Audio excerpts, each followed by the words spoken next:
Majina anaitwa Steven Biwott Kisorio. Mimi ndiye waziri wa biashara na utalii katika kaunti ya Laikipia.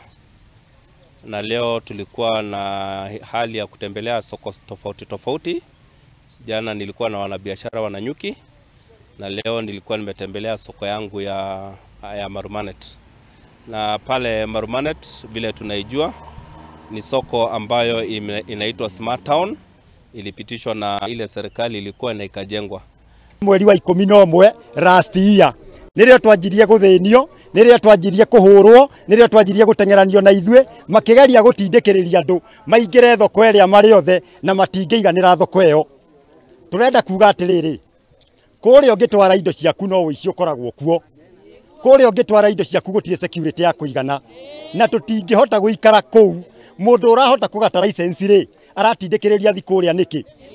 Kwa hayo yote tunafanya kuhakikisha kwamba biashara iko na mfuatilio fulani ambayo town ikue smart, lazima kuwe na mpangilio ambayo inakuwa mzuri kwa niaba ya wanabiashara na kwa niaba ya serikali.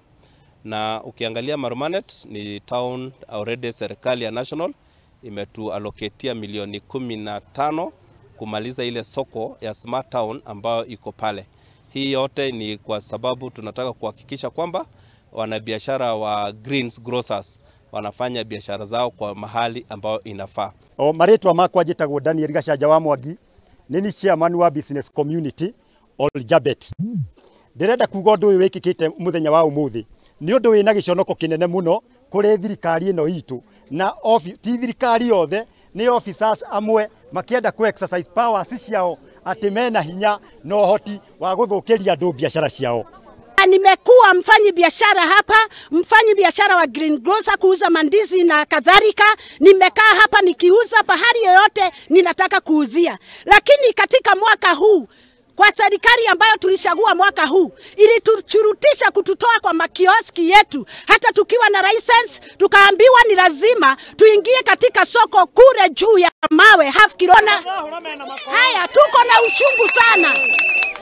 Tuko na ushungu sana na ningetaka hii ripoti iwafikie watu wetu ambao tulishagua, maana tuko na ushungu sana. Hatutaki tuwa kuwafikia.